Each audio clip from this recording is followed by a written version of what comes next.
Summer शेष है जनगंगा को खुलकर लहराने दो, शिखरों को डूबने मुकुटों को बह जाने दो। नमस्कार, मैं जनवक्ता श्री ओम गौतम और मैं ऐसा इसलिए कह रहा हूं कि आज जो देश की जनगंगा है, जन समुद्र है, उसमें जो लहरें उठ रही है, उसी की वजह से इस देश की निरंकुश हो चुकी न्यायपालिका में सुधार होते हुए भी दिखने लगे हैं। आज मैं आपके सामने दो ऐसे फैसलों को रखने वाला हूं जो सनातन की जीत कहे जा सकते हैं, इस राष्ट्र की भावनाओं की जीत कहे जा सकते हैं। पहला मामला है हिमाचल प्रदेश यानी शिमला हाई कोर्ट का, जिसमें मंदिरों के फंड को लेकर एक मामला था और उस मामले में जो फैसला दो जजों की बेंच ने दिया वो सनातन विरोधियों के मुंह पर एक तमाचा है और सुप्रीम कोर्ट को भी उसकी वास्तविक हैसियत दिखाने वाला है। दूसरा फैसला है मध्य प्रदेश हाई कोर्ट का, जिसमें एक मस्जिद को दोबारा बनाई जाने की मांग की गई थी और इस फैसले में भी एक बार फिर से मध्य प्रदेश हाई कोर्ट ने संविधान की सही व्याख्या करके उन लोगों को ये कह दिया है कि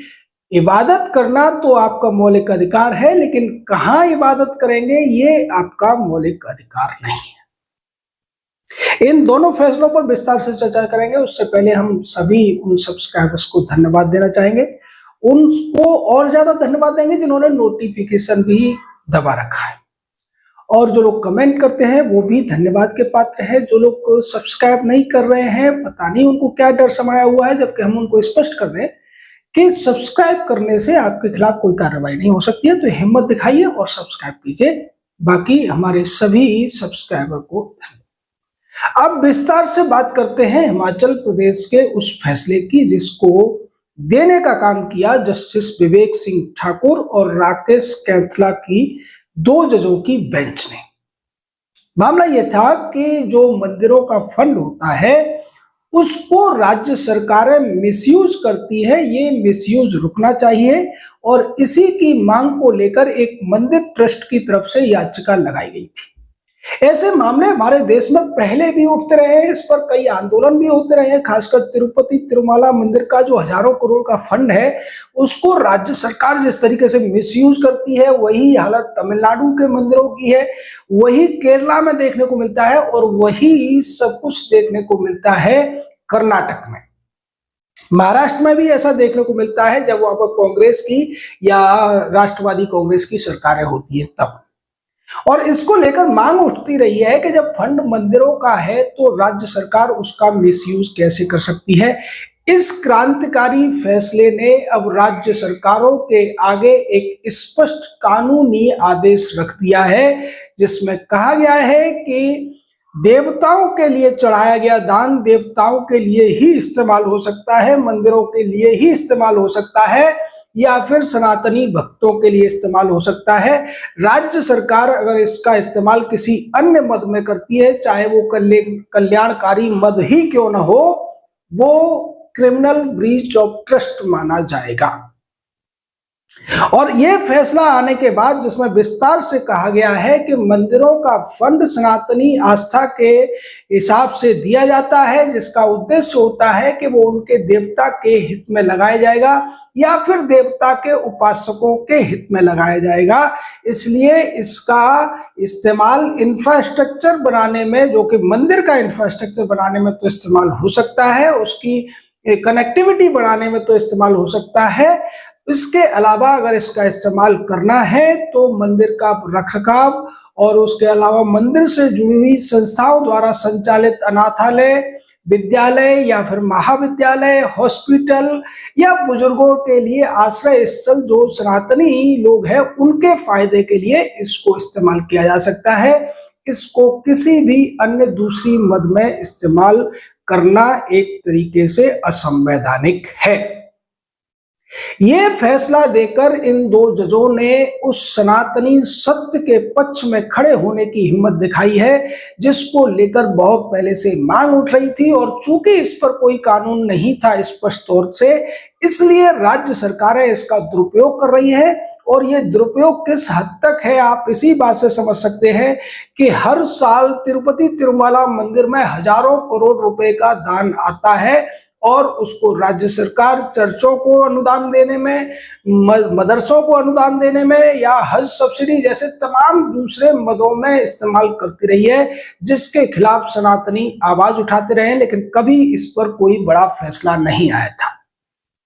तमिलनाडु के मंदिरों को लेकर ये बार बार आवाज उठती है कि वहां मंदिरों में इतना पैसा आता है, उसके बावजूद उनके फायदे के लिए उसको इस्तेमाल नहीं किया जाता। सारा पैसा राज्य सरकारें हड़प लेती हैं और दूसरी चीजों में उसका इस्तेमाल करती हैं।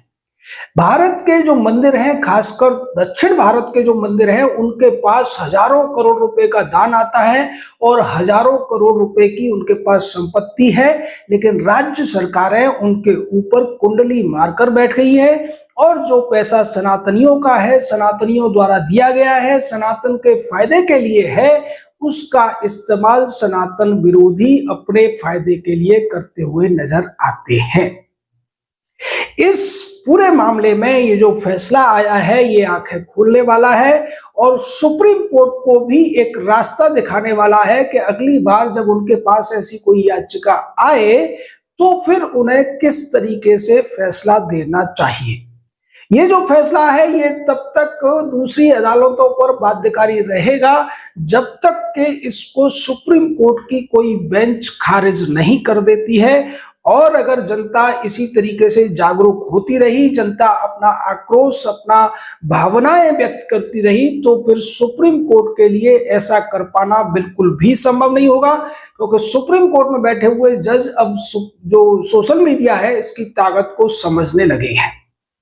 भारत के सीजीआई खुद कहने लगे हैं और अभी 2-3 फैसलों में उन्होंने ऐसी टिप्पणियां भी की है कि वो सोशल मीडिया से टकराना नहीं चाहते और सोशल मीडिया पर जो बातें होती है उनसे उनके फैसले प्रभावित हो रहे हैं। पिछले दिनों जब उन्होंने ईडी के एक मामले में ऐसी ही टिप्पणी की थी और ये कहा था कि हम ईडी के खिलाफ कुछ नहीं कहेंगे क्योंकि हमारी किसी भी बात का सोशल मीडिया पर बहुत ज्यादा प्रतिक्रिया होती है, और उससे पहले आप देखते थे कि सीबीआई हो, ईडी हो या दूसरी विजिलेंस जैसी संस्थाएं हों, इनके खिलाफ जो जज होते थे सुप्रीम कोर्ट के किस तरीके की भाषा इस्तेमाल करते थे, किस तरीके से उन्हें धमकी देने का काम करते थे और उन्हें बार बार ये जताने की कोशिश करते थे कि वो लोग नकारा है और बिल्कुल भी काम नहीं करते हैं। दूसरी तरफ सुप्रीम कोर्ट अपनी तरफ नहीं देखता है, जिसमें 80,000 के लगभग केसेस की पेंडेंसी पहुंच चुकी है। हाई कोर्ट में 60 लाख से ज्यादा केसेस पेंडिंग है। पूरी अदालतों की अगर बात की जाए तो 5.5 करोड़ से ज्यादा हमारी न्यायपालिका में केसेस पेंडिंग है, और ये तो तब है जब इससे कई गुना ज्यादा केस रोजाना भारत के थानों, पुलिस चौकियों में पुलिस के दरोगाओं, दीवानों के द्वारा निपटा दिए जाते हैं। सोचिए अगर वो सारे केस फाइल हो जाएं और कोर्ट पहुंच जाएं तो केसों की संख्या 100 करोड़ को भी पार कर सकती है। अब आते हैं दूसरे फैसले पर। दूसरा फैसला जो मध्य प्रदेश हाई कोर्ट में लिया गया है, इसमें जज थे जस्टिस विवेक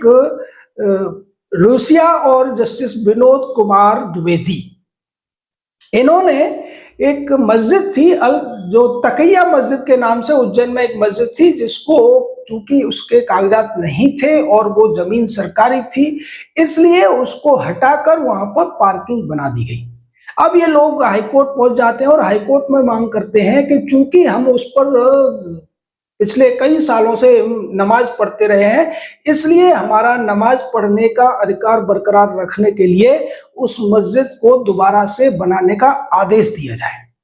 इसके विरोध में राज्य सरकार की तरफ से जो एडवोकेट होते हैं वो कहते हैं कि इलाहाबाद हाईकोर्ट का एक फैसला है कि आर्टिकल 25-26 के तहत आपको प्रार्थना करने का, इबादत करने का तो अधिकार है, लेकिन किस जगह प्रार्थना और इबादत आप करेंगे ये आप डिसाइड नहीं कर सकते। नमाज पढ़नी है किसी दूसरी मस्जिद में पढ़ लीजिए, एक मस्जिद अगर थी उसमें आप पढ़ते थे, अगर वो नहीं है तो दूसरी जगह आपको नमाज पढ़ लेनी चाहिए या अपने घर पर नमाज पढ़ लेनी चाहिए। आप ये नहीं कह सकते कि उस मस्जिद को उसी जगह खड़ा किया जाए तब हम नमाज पढ़ेंगे। और मध्य प्रदेश हाईकोर्ट की इस बेंच ने उस फैसले को आधार बनाते हुए ये जो मांग थी, ये जो अपील थी, इसको खारिज कर दिया। और सीधे तौर पर ये उन लोगों के लिए एक बड़ा संदेश है जो ये कहते आए हैं कि एक बार कोई चीज वक्फ हो गई तो वो सदा के लिए वक्फ होगी। ये मामला अगर देखा जाए तो वक्फाई यूजर का भी मामला बनता है कि जहां भी चाहे वो मस्जिद मजार कुछ भी बना देते हैं और फिर कहते हैं कि अल्लाह के नाम की जमीन है और ये अल्लाह ने कयामत तक ये अल्लाह के नाम पर रहेगी। लेकिन अब देश बदल रहा है, जनता की ताकत भी जजों को दिख रही है और इसलिए वो अब साहसी कदम उठाते हुए, साहसी फैसले लेते हुए भी दिखाई दे रहे हैं, जो भारत के लिए एक पॉजिटिव साइन है। अभी 2 हाई कोर्ट से ऐसी खबरें आई हैं, छुटपुट खबरें आती रहती हैं हाई कोर्ट से, और वो दिन दूर नहीं जब बड़े स्तर पर हाई कोर्ट के जो जज हैं वो ऐसे निष्ठापरक और न्यायप्रिय फैसले सुनाते हुए आपको नजर आएंगे।